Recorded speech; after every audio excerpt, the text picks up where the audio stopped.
Okay, cool. So Matt's here. All right, Matt. So we're looking at a 17.5 to 19 call spread, okay? So we're looking at the September 25th, 17.5, 19 call spread. Okay, so let me just filter this down so it's a bit easier to see. We're going to go from the 17 strike just to the 20 strike so it's easier to see what's on our screen. And let me take out a few of the column headers because you don't need all of those. I want you to be able to see all the data. So I'm going to customize it. I'm going to take the high. Actually, I kind of like the high-low in there. I want to show you something in there. Let me leave the high in there.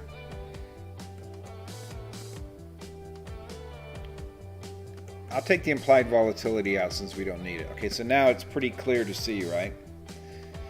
Okay, so what we're looking at is you've done a 17.5, 19 call spread. So you bought this one, and then you sold this one.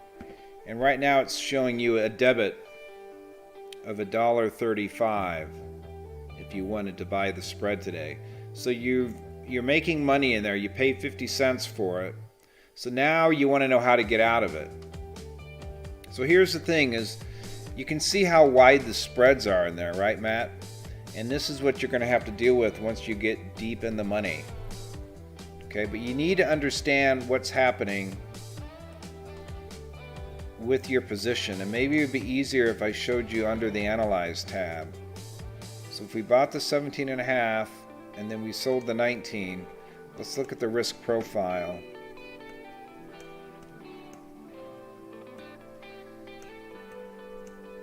Okay, so you can see here stocks at 30. You can see you make max profit at 19. So the difference is if you paid 50 cents for this, right? So if I put this in at 12 and I put this in at 12.50, okay, so your max profit is $100 above 20, and so now you're at 30. Okay, so with your 17.5 19 call spread, you're already at max profit. So how can you get out at max profit? Well, you either wait till expiry and let both sides just expire in the money, because you're way above where the market is way above where your strike is, right? So you could just let it expire. Now your worry is they might assign you on one side. If they do, then all you're going to do is go into Robinhood and click on the other side of the trade and tell them you want to exercise it, and then you'll be done. All right, so you'll be able to right click. So right now you're long the 17.5, you're short the 19. So if they assign you stock at 19, then what you would do is you would exercise your 17.5. You'd right click on there and you'd go in, and I believe Robinhood now has a function in there that allows you to exercise early. Okay, so that's what you would do with Workhorse. Now, if you're asking me, where is the market right now? Okay, if we go back to the Analyze tab, you're way above 19. Okay, so you should be, that spread should be $1.50 max. Okay, but they're not going to let you exit the trade at max profit because the market maker still needs to make a profit. So instead of trying to sell it at $1.50, if you sell at $1.40, then the market maker can make $10 and you should get filled. Okay, now how can we understand what that 17.5, 19 spread, where it's trading? And what you can do is look at the put side. Okay, so look where my cursor is. You see here where it's 0 to a quarter, Look at this, a low of 5 cents, a high of 9, 100 contracts. Okay, then the 19, a low of 8 and a high of 20. So this one's trading somewhere between 10 and 20, and this one's trading somewhere between 5 and 10. Okay, so what that means is that's the extrinsic that's going to be in the call. So you can use the put to be able to ascertain. Now, why you got that error, why you got that message to say your order was rejected, it might, I'm not sure. There's not enough information there for us to understand why your order was rejected. So I'd only be guessing. Now, if you try to sell your spread above $1.50, like at $1.80, like what you tried, I don't think they're going to reject your order outright. I think they'd let you leave it in there if you wanted to. Okay? But what does this tell you? It tells you this is trading between 5 and 10. That's where the real market is.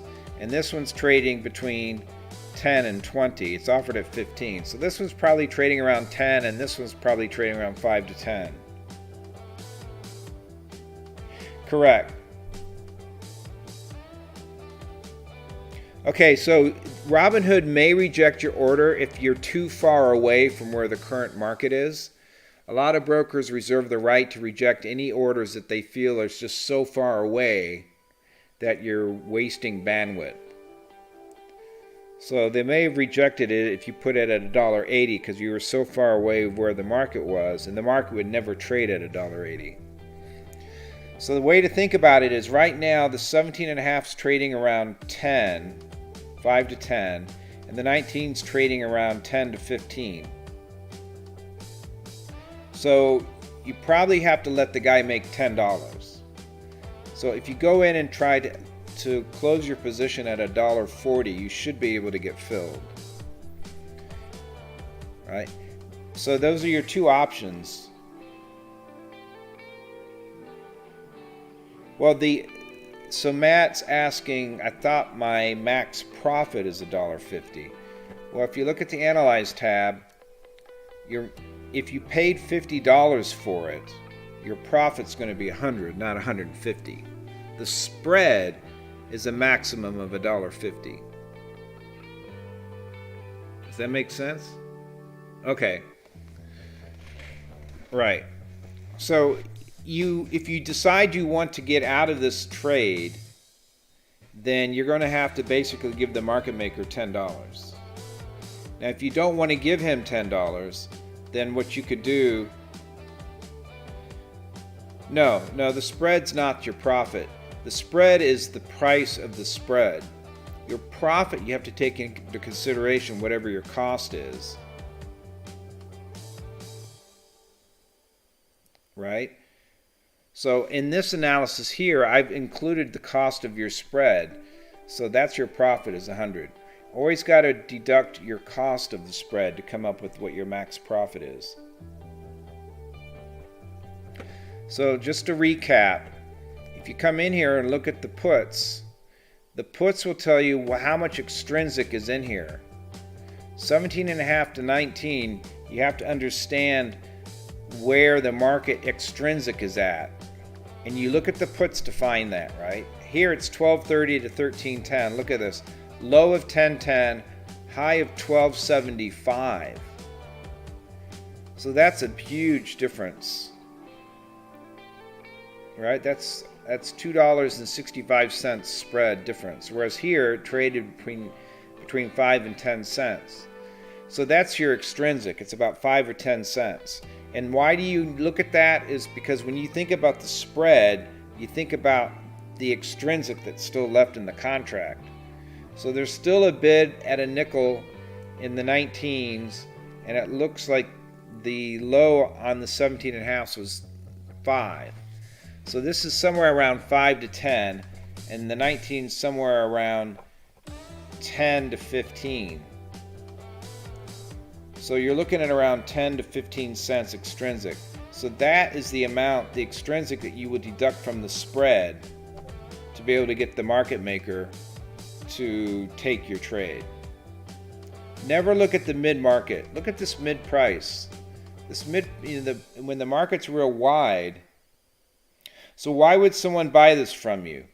Well, let me give you an example. If you want to sell this thing for 140 and if the stock is trading at 31, if I'm a market maker and I don't have to pay any commission, then I'll make $10 profit from you. All right, so you're going to have to sell it to me at $1.40, not $1.50. And by Friday, 5:30 p.m., if this stock is trading above 19, then that spread will be worth $1.50. So you're basically going to pay the market maker, you're basically going to give him $10 to make on this trade. All right, because he's only going to do the trade if he can make a profit. So you have to give him some money. So the max on the spread is $1.50, which it will realize on Friday. And then this is the extrinsic that he'll be playing with to protect himself, right? So what can the market maker do? Okay, the market maker can come in here and buy a 19 put for say 8 cents or 5 cents. Exactly, yeah, there's no free lunch. So if the market maker buys your spread from you, then he may come in and just buy a cheap 19 put and lock in a profit and walk away. So what you may find is they may not even want to buy it from you for $1.40. They may want to buy it from you for $1.35 so they can make a bigger profit. Right? But if there's plenty of liquidity in there, then you'll get a better fill from the market maker.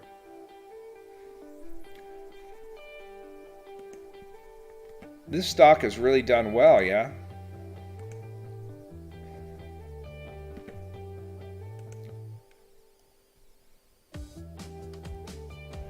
How come you didn't tell me about this stock? I would have bought some of this.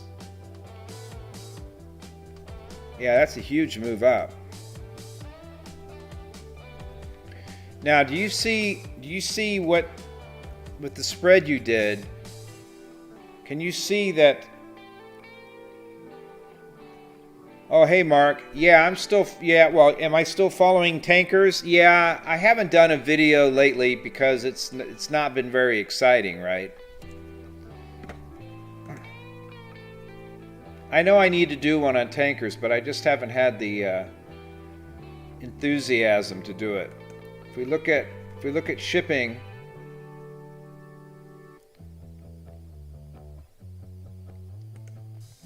where's NAT?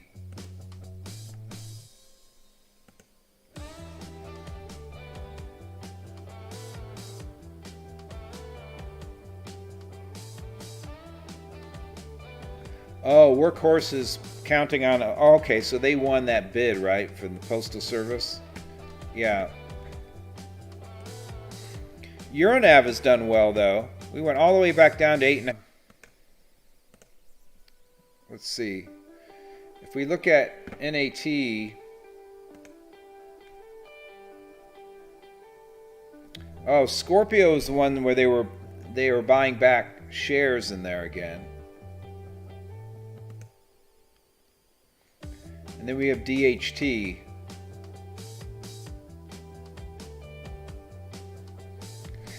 So yeah, I'm watching oil. I was thinking we'd see a drop in oil, but that's bounced all the way back up. But I think that's because of the roll of the spread, right?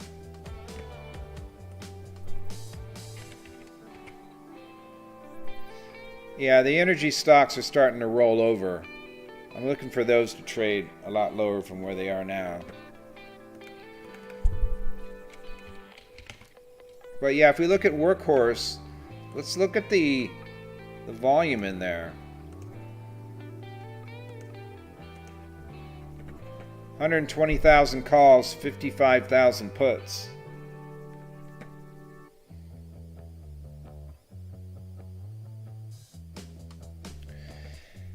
Yeah, well, you collect your dividends, which is good. right? And I've done the same thing in Euronav. I've picked up quite a bit in dividends. So I'm actually making money in Euronav now, surprisingly. But yeah, NAT is a dodgier stock. And then Kensington is the solid state batteries that Bill Gates is invested in. Still very little volume in some of these other SPACs, really low. And then some of them have significantly higher. So Workhorse has got a huge amount of volume coming in. And the vols are at, what, 173%.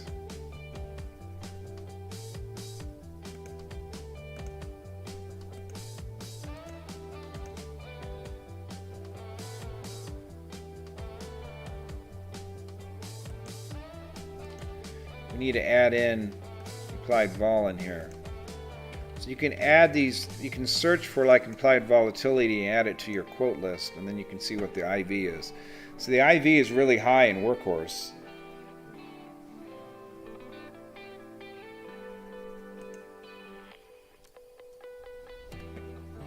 I wonder what we could do in there. It's a little late to get in there. 3080. How could this stock be trading at $1?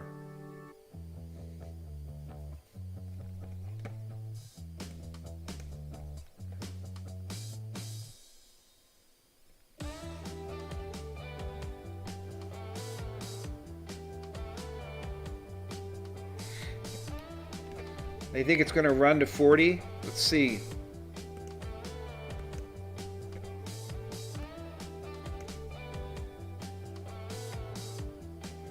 $40 calls 177% IV.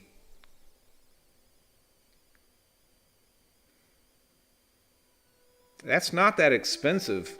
Well, that's October. Let's see what the Januaries look like.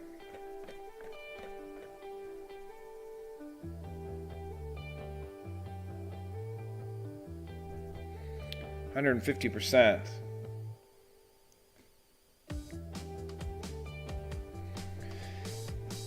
Yeah, the thing is with all these EV stocks, you're going to need rare earth metals. And this one has got the old Molycorp mine. Very little volume in here. But all these EVs are going to need rare earth to make the batteries. So I think that's going to be the next place to look. Although the one article that was sent to me was suggesting that they didn't really have a very strong looking profile in terms of rare earth minerals. Well, I think off of all these electronic vehicle orders, you're going to need to secure some of the rare earth to make it worthwhile.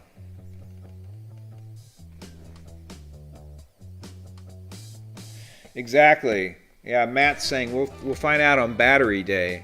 So it'll be interesting to see what kind of batteries we're going to be looking at from Elon.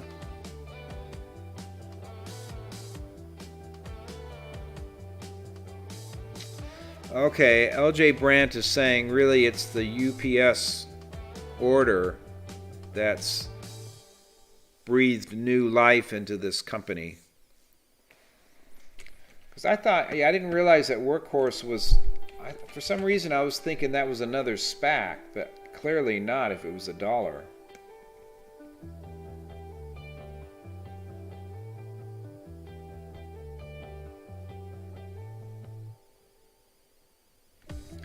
Man, I wish I would have bought into that. Does that mean, wow, that means people could have bought, so when the stock was $1, you could have bought 10 calls in there.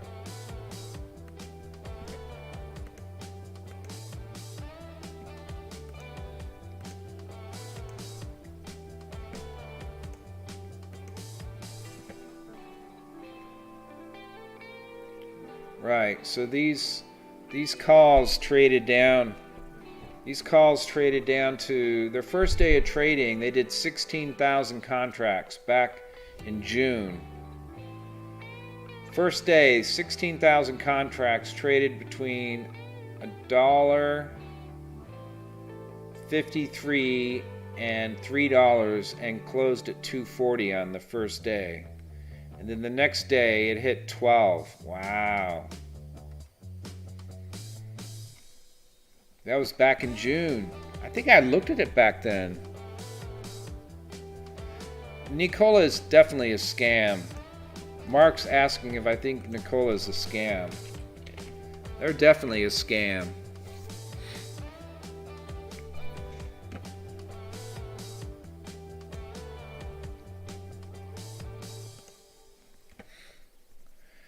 But, you know, for any of these businesses that are potential scams, you got to be really careful if you're shorting the stock. Now, I shorted the calls in there, and I got out for a profit when it started to bounce back up. You just got to be careful when shorting stocks, because things can go horribly wrong. Just because they're a fraud doesn't mean their stock can't go up.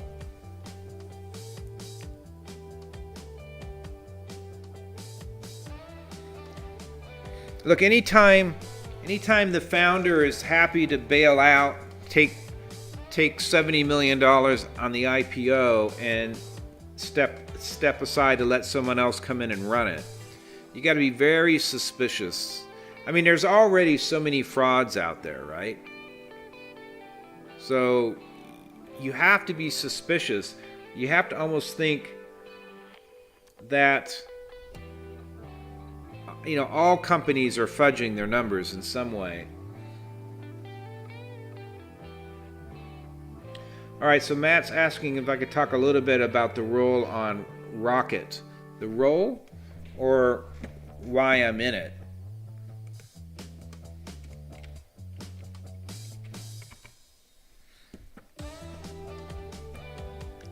Right now, I'm just short a naked put at the 30 strike, which is trading around 8, and I sold it at 690. Oh, okay.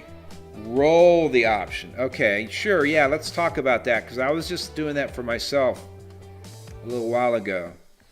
Okay, so here's what we got to think about on rolling Rocket.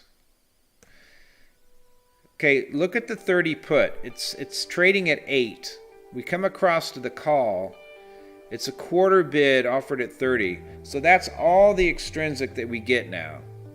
In other words, if the stock goes sideways, the most we can make is another $25.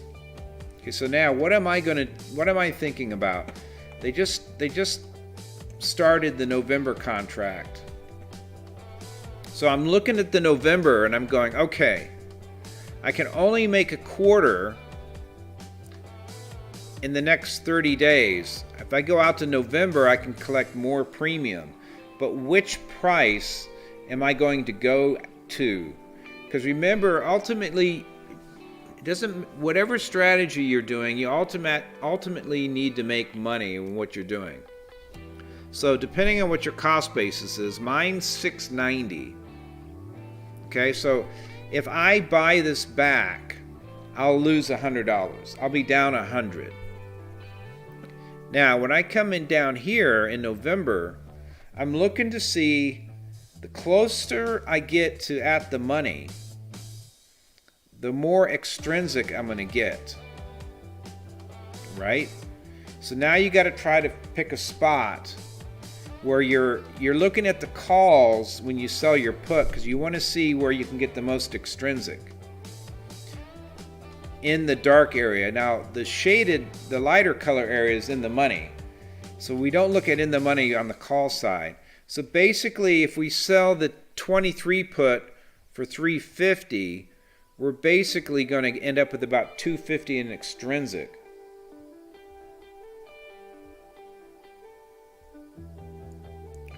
Okay, so Matt's got the 2830 vertical for October.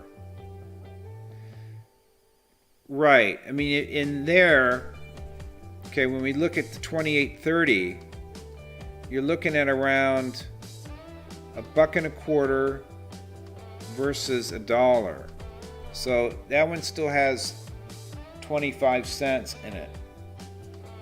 Yeah, when you do vertical spreads like that, there's nothing for you to do really in that one, unless unless you want to, what's important is you need to know how much you've spent if you want to roll out and try to get a better strike, right? So it's easier to roll if you do a naked put, right? Because I can get paid more with time. Here's the thing a lot of people don't understand, is if I sit on this option for the next 1 month, the most extrinsic I can earn is a quarter. So it's more of a directional bet now, right? So I want to earn more than a quarter in the next 30 days. So I come down to November, get an extra month, and then I look at these calls and I say, okay, instead of earning a quarter, I'd like to earn like $3.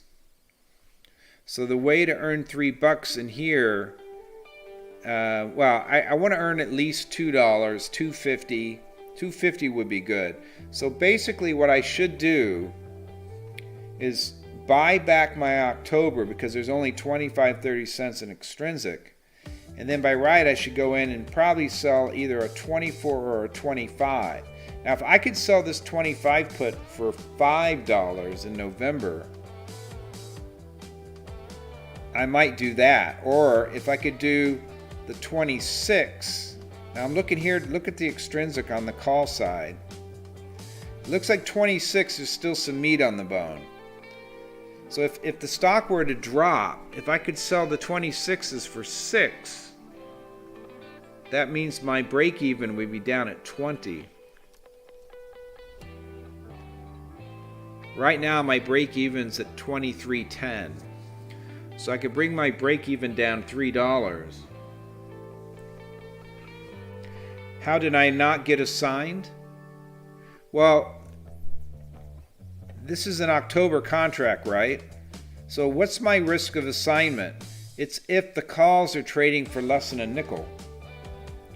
You see, no one's going to assign stock to me when there's still a quarter to be made on the call side. You have to think like a market maker to kind of know what kind of position would it take for them to want to exercise. Right, so this is more of a directional bet.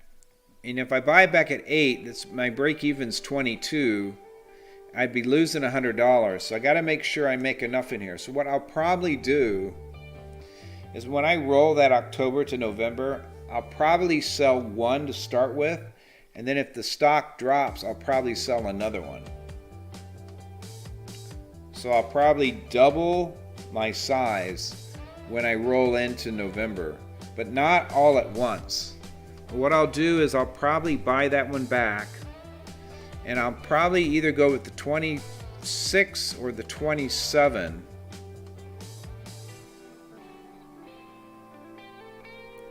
It's about 84%, 85%. So I'll probably want to do is wait for a dip. If the stock drops like on the open down to like 21, what I'll probably do is go in and sell one November, buy back the October. And so sometimes they call that rolling, right? So I can show you, they usually have what's called a calendar. Okay, so if I just only want to roll out, I can click here, but now I've got the October, right? So I'd have to go to the October contract here, and I could roll this out, sell the October, and I could go just a week out and probably collect 15 or 20 cents, 25 cents, which isn't worth it.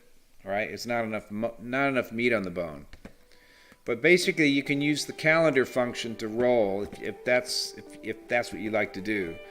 I like to look at them, and like here, I say, okay, I'd be willing to sell this for 8, but then I want to roll it instead of to the 30.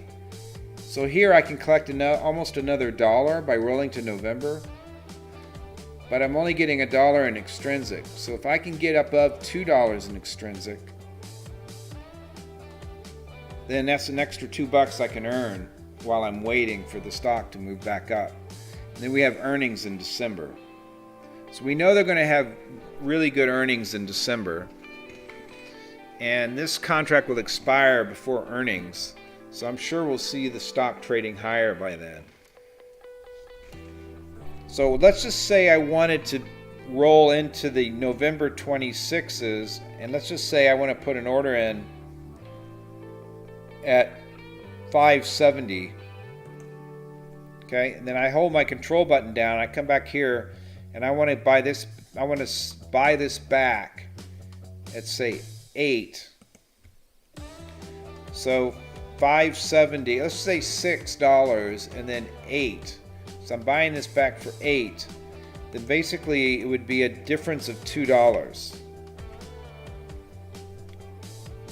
Right? So I'm buying this back on a spread, and I'm going to have to basically, I'm going to get a credit of $2. So I'm going to buy back this one that I'm short. Now that'll be a debit. And then I'm going to sell this one as a credit. Right? So it's going to be a debit in this case. So I'm going to have to pay $2 to get this trade off. So that's how you would do a roll. But you look at the calls to make sure you understand what is the fair price when you put that roll trade on. And then you do a bit of price discovery. If you put it in and they don't fill you, then maybe you move it to 205 if you're happy paying that much. But you kind of have to have an idea of how much you want to pay when you do this. Okay, that's all I got. Any other questions on rolling call spreads?